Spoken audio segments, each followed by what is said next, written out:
younger sister ni Jane ay most probably pinatay mga 1 p.m. pa lang of the day prior. Ang dahilan nito, wala pang soko, hindi pa tapos yung autopsy. Pero binase lang nila yung kanilang assessment sa mga text messages ni Hila sa kanyang boyfriend. Ang pinaka-last na text message, parang 12:47 noon. 12:47 noon, parang sinasabi niya sa boyfriend na, yung boyfriend ko Hila nandun yung kaakot. Parang sinasabi niya sa boyfriend na sila lang dalawa nung parang brother-in-law niya dun sa bahay. Yung mga bata na dun sa mga lolo. Pero po yung sunod-sunod na text messages from 1 o'clock until gabi, hindi na sinasagot. Tapos may conversation din po yung boyfriend with Jane. Yun yung isa naman ay may pinag-iusapan nila na ako si Jane at si Kyla. From 1 o'clock na hindi na. So, ang perception natin baka yung pinakaunang pangyayari pumasok na more or less sa bahay na yan. Sa bahay na yan. Ang perception din po natin, as far as Jane is concerned, kung saan nahanap yung bangkay dun sa nangyari. And ang evidence na on hand sa Station 2, yung mga CCTV footages, na while hindi naman nakatutok sa street yung CCTV footages, very clear yung audio na sumisigaw si Jane about 11 p.m. Tapos yung pangalan ni Murphy ang sinisigaw. Yung presumption po nila, ma'am, parang may commotion, may habulan na nangyari kasi yung mga gamit na nakuha, both sides of the street. Kung familiar kayo doon sa lugar, parang sa isang side, ma'am, correct me if I'm wrong, parang sa isang side, isang sapatos, pati isang bag. Sa isa naman na side, isa din na sapatos, saka lunchbox. So yung presumption natin, baka sinundo siya from work. Kasi ang sinabi nung family sa mga neighbors, hatid sundo daw yun ng tricycle. May tricycle sila, may sarili silang tricycle, hatid sundo sa work. So ang presumption natin, sinundo, hindi lang natin alam kung bakit nandun sa St. James. Hindi pa natin alam, ina-establish pa natin yun ngayon. Pero ang alam natin na doon nangyari because of the CCTV footages na nakuha natin. As we speak, yung mga operatives ng Station 2, pati yung intel ng Philippine National Police, nandun pa din sa area. Kasi in-identify pa namin kagabi yung mga houses na meron pang CCTV na pwedeng mahanap. Kasi gusto lang natin siguraduhin yung turn of events. Kasi madilim sa maulan nung gabing yon. Pero pag nakita yung CCTV, very, very clear yung sigaw. Yung parang sigaw na distressed. Tapos pangalan nung lalaking sinasabi. So yung pinaka-clear motive ng suspect, bakit nagawa nila? Ang tinitingnan natin ang gulo dito, yung pride of passion. Kasi ang gulo natin dito, may mga account ng mga yung sister ni ng biktimang dalawang biktima na sila din nakakaranas ng molestya dito sa suspect natin. So, most probably, crime of passion itong tinitingnan natin. Baka nagawa na niya ng hindi maganda itong si Kyla. Itong nasa bahay, nagawa na niya ng hindi maganda. Nasundo na niya yung live-in niya, pauwi na. Baka ma-uncover yung ginawa niya dito sa bahay. So, gumawa na rin siya ng hindi maganda dito sa live-in partner niya. So, yun ang theory na tinitingnan natin na sinusupport naman ng other circumstantial evidence. Tapos, yung pag lumabas na siya yung mga forensic examination na kailangan. So yung nasa bahay na biktima, nakabalot ng bedsheet. May ano ba? May angulo ba na pwede nyo in-expose ninyo yung bangkay kaya binalo? Hindi ko masagot yan, pero based doon sa pagkabalot niya, actually kung kahit ikaw yung pumasok doon, hindi mo malalaman na yun may taong naka kasi ako nung una, akala ko nga maliit siya para natiklop na yung bangkay eh. So pag tinignan mo, maliit siya, nakabalot lang siya. So hindi mo akalain na tao yun. Pero nung nakita natin sa beside ng bedsheet tayo, may mga dugo pa. So doon yan, nagduda na yung soko na baka meron dito. So hindi niya lalong, Hindi po. tatago lang yun. Opo. Joel. Good morning, everyone.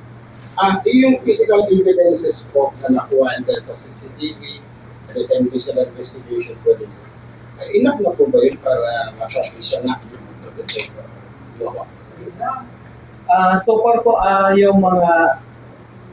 yung mga physical evidences po na yun ay supported din po ng mga statement. Marami na po tayong mga statement na nakuha sa relatives, sa mga neighbors, pati yung boyfriend tong isang biktima. So, magpo-corroborate po yan pagdating ng pati yung SOCO report, pati yung digital forensic examination na gaya sa cellphone. So, later on, magpo-corroborate po yan. So, palagi ko magiging enough naman na yan kung sakali. Saka ano din, yung text message ng lalaki sa family, while extrajudicial, saka syempre dahil ano yon parang personal na text, admission talaga na may ginawa. Tapos yun mga murder weapons nakuha sa scene, siya yung nag-lock ng bahay, yung body nasa loob ng bahay, tapos yung sinisigaw dun sa CCTV, pangalan niya. So I think selyado na walang doubt at all. Walang doubt at all na siya yun. Sir, makakapot ko lang. So nasa hot pursuit pa tayo ngayon. Opo, nasa hot pursuit pa rin po tayo. Continue nyo mag-end yung hot pursuit, sir. Actually po, wala pang termination yan until actually nag-coordinate na rin tayo dun sa Quezon City kasi may kapatid siya dun na pwede niyang punahan. So in-establish natin yung angulo na baka lumabas siya tapos pumunta dun sa mga kapatid niya na outside na ng Region 5. So pati yun, naka-monitor po yung mga intelligence operative po natin. Pwede na sa republish yung mukha ng suspects. Meron na po nasa Facebook na alam ko na-publish na yan. So yun po, nasa Facebook na. Pero, Okay, Mayor, kasi dito sa pagkakataon na ito, tulad po nangyaring mga crime, other one, ano pang dinilibot ang na instruction sa PNP sa hangalip po at least, kayo ba rin bitirin, o kaya, hindi na po nangyari. Bako lang sa Philippine National Police, pero actually kadakol na kitang mga pigpunan na mga mas preventive. Ang saro dyan, binubuhay ta ulit ang bangkat. Ito bang bantay kataid na pinunan kang panahon ni Mayor John. Naganda na kaya ito? Binubuhay ta to ta ang mga barangay. Sinasabi ninda na very effective deterrent ito dati. Panduwa, na-meeting pa lang kami ni Councilor Gail kang nakaaging semana with all the principals kang mga high schools mo na si Pigmita. Ang sunod nga ning imimit man mga PTA. Kasi hiling ko kaipuhan ta si cooperation kang community para maging deterrent kiniyo. Pinag-ulayan min ni Councilor Aris Macaraig kasuudma itong pag-identify kan mga lugar ng mga madidiklum para magkaralaagan ng ilaw. In fact, itong kung saan nangyari si krimen, pinapacheck ko ngunyan kung turned over na sa city. Kung turned over na sa city, pwede kitang magpalaag na ng sa diri. Pero garo kaya ang information ta kasuod dai pa turned over. Pero kung iyon na kaipuhan tong palalan ta madiklum talaga si lugar. Pero bako lang ito. Kadakol pang ibang lugar sa Naga ang madidiklum. Kapapasalang kang sangguni ang panglungsod kang CCTV ordinance. Ngunyan pag nangyari ini yung mga krimen na araw kaniyo sa kata na-realize kung gaano ka-importante kang mga CCTV.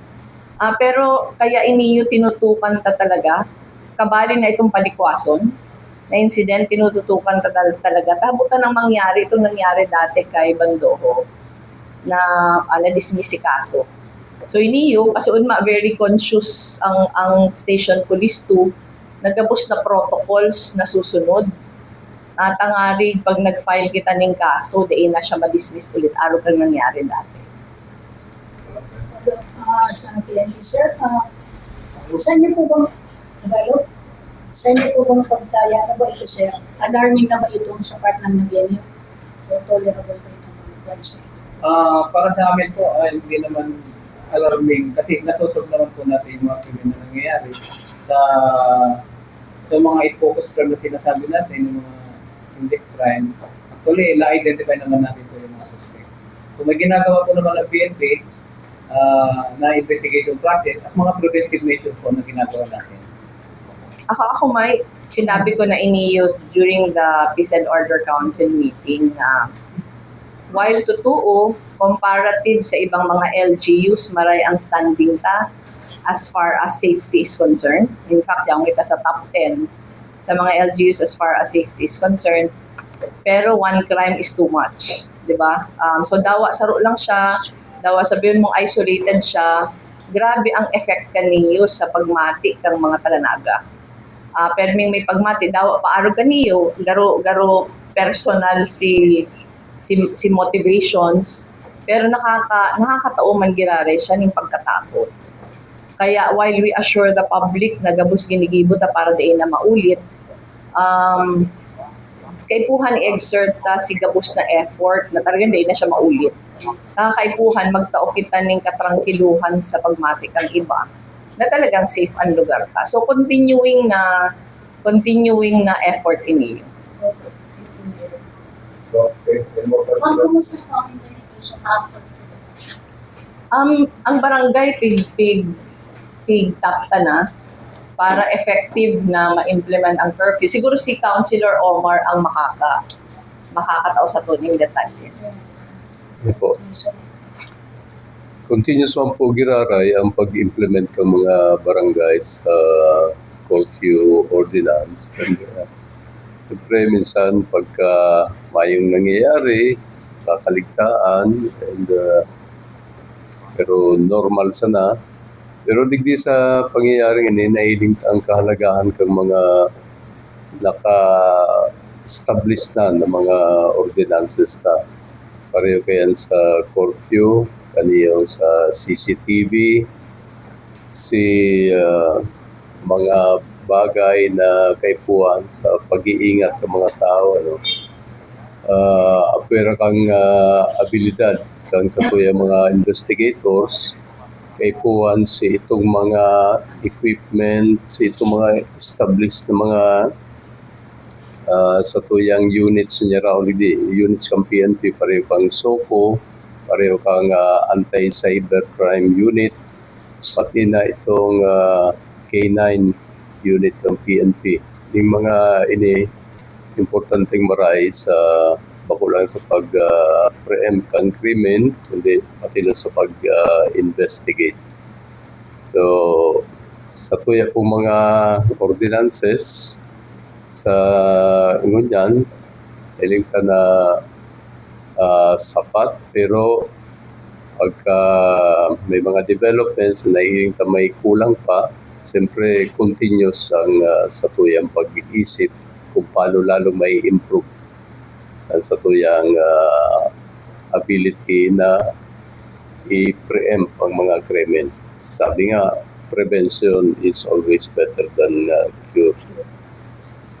Consider, idagdag ko lang po doon, paano lang po kaya. Nagbaralikan na po si mga inuman sa mga streets, sa mga tinapon. Yeah po. Kaya importante po ang implementation kan sa tuyang mga existing ordinances.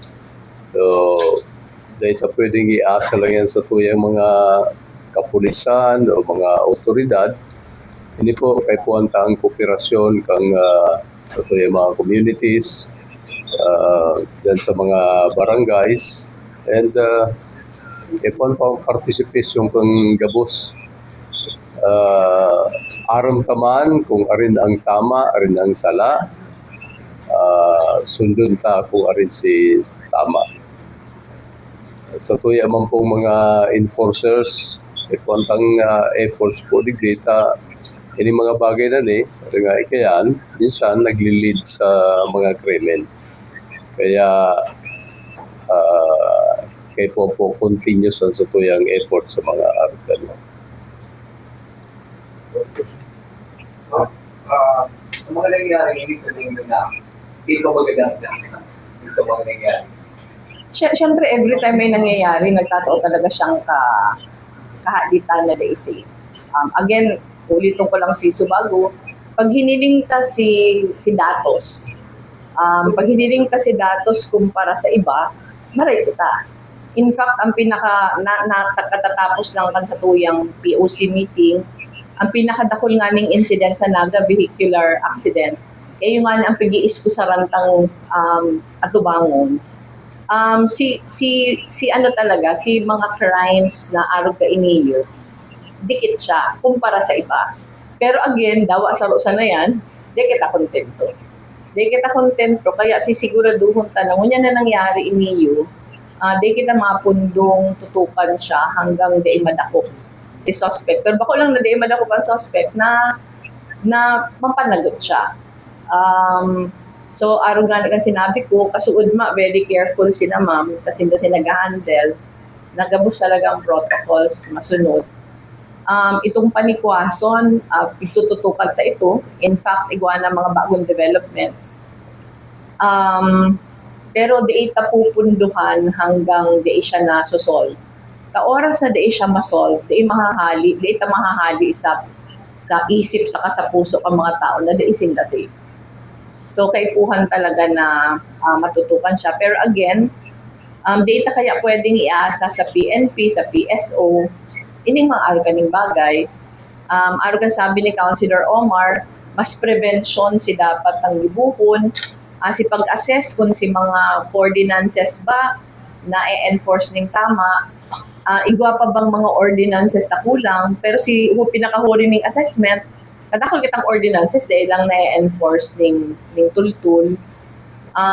Lalo na ining CCTV ordinance kay puwanta ning ma-enforce na tultul. In fact, nagkaigwa na kitang meeting with the City Treasurer's Office pag-abot sa mga business permits. Nasisiguraduho na di matataonan ning bago o renewal kang permit kung di na-check si CCTV. Ang ordinance sa pati may requirement kung anong klaseng CCTV. Nahabo ta din itong basta lang magka-CCTV tapos abal-abal raot na. So bagong ordinance. So ngunya na year ining maabot na taon na nag-aaraplayan, strictly i-enforce na.